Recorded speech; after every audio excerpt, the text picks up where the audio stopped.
Hi everyone, this is Mr. Cervone. Welcome to my math channel. In today's lesson, we will be learning how to complete the square. So let's first get started with graphing the equation y is equal to x squared plus 2x minus 3, and let's see what type of graph this equation will generate and how we can use completing the square to learn about the properties of this equation. So here's the graph of the equation. What do you notice? What kind of graph is this? It is actually the graph of a parabola.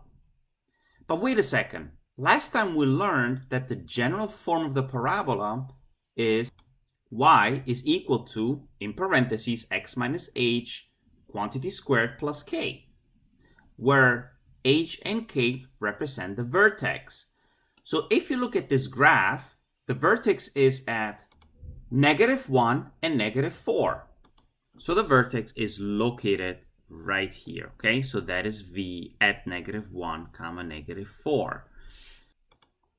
So this means that the equation normally should be written as y is equal to x plus 1 quantity squared minus 4. So how is it possible that this equation over here is the same as this one?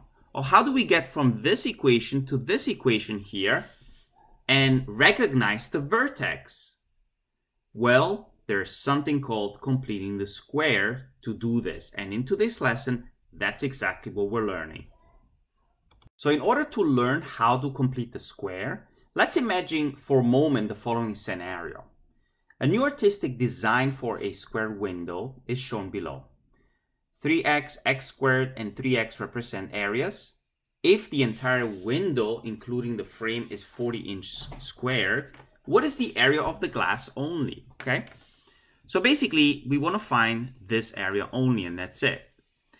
So if you look at this image here, we know, for example, that this is 3x. So it would probably make sense if this quantity or this length would be x, right? And it makes sense because here we have x, and then we have another x over here, and the glass area is x squared, which means that this is going to be 3. So what's the equation that we can set up here?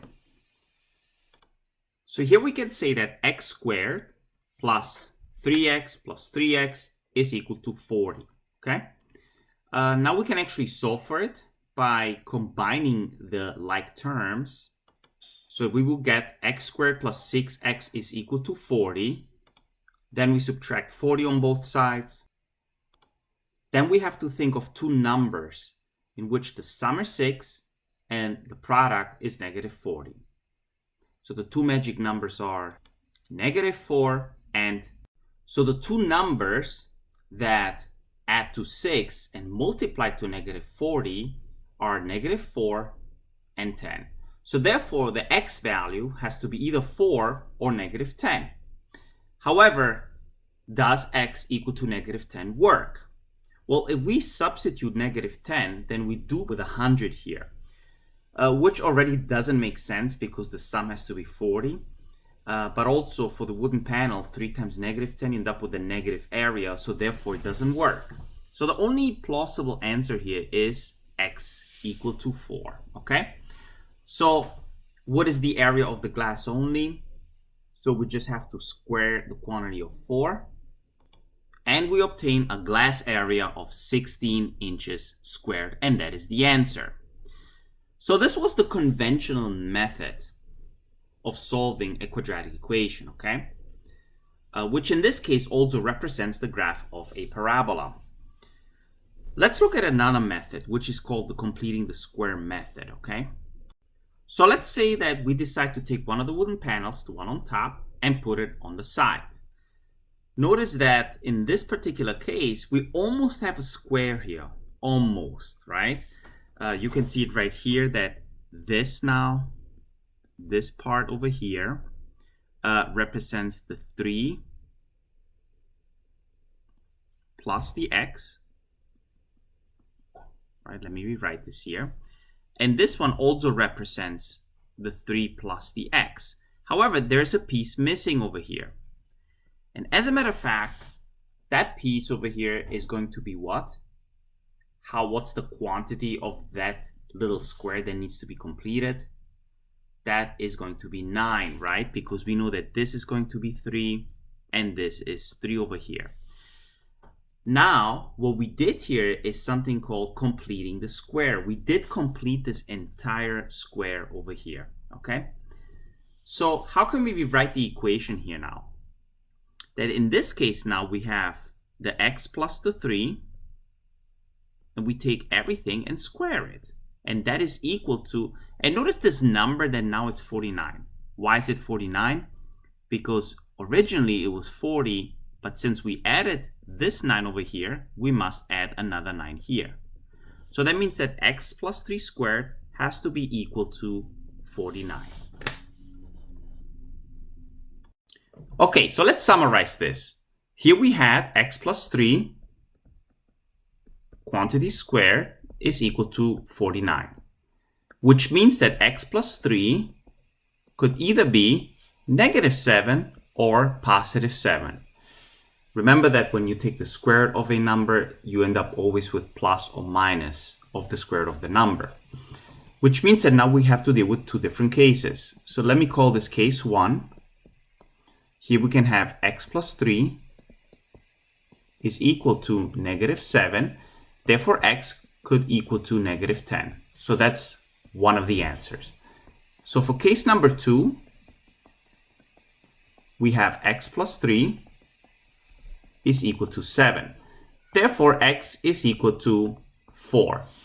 And again, as we discussed previously, we cannot use x equal to -10 because then we end up with negative quantity. So we write in parentheses reject, and therefore the answer has to be x equal to 4. Therefore the square window x squared has to be equal to 16, okay? So let's describe completing the square algebraically now. So originally we had x squared plus 6x is equal to 40 in the original equation, okay? So let's write this in. X squared plus 6x is equal to 40.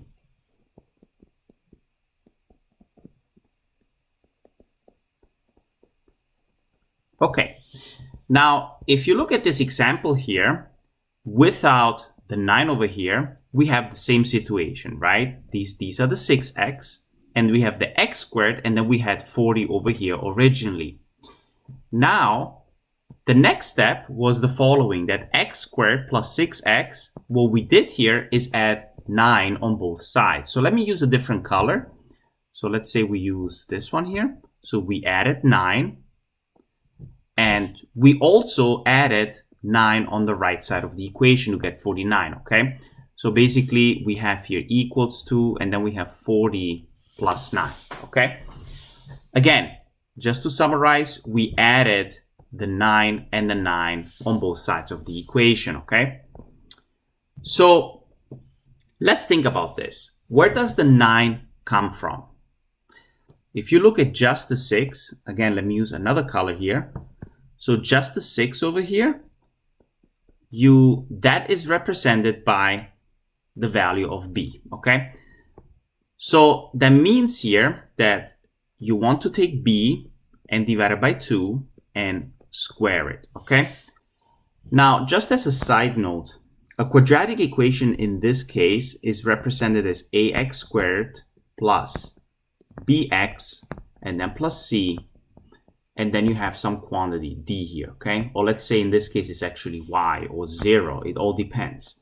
Now, what we want to do here to complete the square is take the b divided by 2 and square it, okay? So, and that's where the 9 comes from, because 6 divided by 2 is 3, and then you square it, and then you get the 9. So this is actually always the case. You always take the number or the coefficient in front of the x, divided by 2 and square it. And that's how you complete the square, okay? So the next step here was to write the equation as x plus some number, and then we squared it, right? And in this case, we have 49.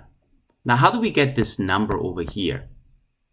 Well, that number, as you recall here, was x plus 3, right? So that means in this case, we're going to write a 3 over here. Now, how does this number compare? How do we get this number? Again, let me use a different color here. That number comes actually from this coefficient now by dividing by 2. Okay, so we just take b over 2, and that is the number, okay? So that's basically it. That's how you complete the square, okay? And that's the connection. Now, sometimes you might have a y value here instead, and I'm going to show you how this works, okay? So here's another example. Let's see how we can solve this equation by completing the square algebraically now, okay? Let's rewrite it, but add 27 on both sides. So we have x squared minus 12x is equal to negative 27, okay? So all we did is just add or subtract 27 on both sides of the equation. So now we have x squared minus 12x. And now we have to think about, okay, so what is the number that we're going to add here to complete the square? So we are going to take a look at this number, okay? So that represents the b value. Now, whatever we put here is going to be b over 2 and that quantity squared, okay? So let's do the math here on the side really quick. So here we have negative 12 divided by 2 and then square it, okay? So that's going to be equal to what? So negative 12 divided by 2 is negative 6, squared is 36, okay? So what we want to do here is add 36 on this side of the equation, and we're going to add 36 on the right side of the equation. So then we want to write here equal to negative 27, okay? So what we just did is completing the square. Now we're going to write that x squared minus 12x plus 36 is equal to, and then we do 36 minus 27 here, okay? So if you do the math correctly, you should get a 9 over here. Now, as a next step, now we want to write this in parentheses with the squared, and that is equal to 9, okay? So here we're going to write x.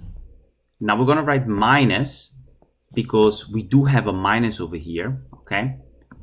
And as a matter of fact, again, if this represents the b value, then in here, we want to write b over 2, okay? And that's where the minus comes from, because b over 2 in this case is just going to be negative 6, so it's x minus 6. Okay, so now we know that this equation here is the same as this entire equation here, okay? However, it's actually easier to solve because now we completed the square, okay? And we can just take the square root on both sides. So that means that x minus 6 is equal to plus minus 3. And now we know that x minus 6 could either be equal to negative 3, or we could have x minus 6 is equal to 3. So that means that x is either equal to 3 because we're adding 6 on both sides, or we could end up with x is equal to 9. And that is really the answer, okay? So then you write the following, that x could equal to be 3 or 9, and we're basically done. We actually solved the equation. You can always go back and double check that this is the case, but it actually makes sense because 9 minus 6 is 3, and also 3 minus 6 is negative 3. But every time you square, you end up with a 9, which actually works, okay? So let's go back now to our previous example of the parabola here, okay? So here we have y equal to x squared plus 2x minus 3. Notice that here now we don't have a 0, but we have a y value. So let's look at this equation and see how we can get to completing the square to this equation here, okay? So it says here, complete the square for y equal to x squared plus 2x minus 3. And again, this is now different because now we don't have a 0 over here, but we have a y value. So how do we deal with this?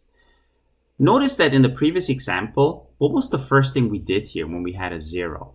Well, it doesn't matter. We actually subtracted 27 on both sides. So we added the negative of the 27. So in the same case here, we want to do the same thing, right? So we have y equals to x squared plus 2x minus 3. So let's add 3 on both sides. So we have y plus 3 is equal to x squared plus 2x. So you just ignore the y and make believe as if it's a 0. But anyways, y plus 3 here is equal to x squared plus, so now we have to think about this. And, how do we complete the square here? And again, as we mentioned before, it's going to be this quantity here. So if this is b, then over here we have b over 2, and then we square it. Okay? So now what we can say here that this is going to be what? Just 1. However, if we add 1 on the right side of the equation, we must also add y plus 4 on the left side of the equation. So it's going to be y plus 4 here, okay?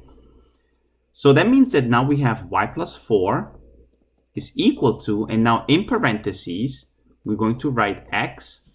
And again, now we have to think about what goes in here. And there goes b over 2. So in this particular case, we're going to write x plus 1, okay? And then we put a square here. So that means that we can rewrite this as y is equal to x plus 1 squared and then minus 4. And notice that now we complete the square by changing this equation here of the parabola into this one, okay? And this is actually very useful to know how to do this, because once you know how to do this, you can easily see that here we have the vertex at -1, x equal to -1, and h equal to -4. So that means that the vertex is going to be -1, -4 over here, okay? And you can see it right here that this is actually the vertex. Okay, so let's look at a final example on how to complete the square for the equation 2r squared plus 8r plus 3 equal to 0 and solving it. Notice that there's something different here. We have a coefficient in front of the square term, the 2. So what do we do here?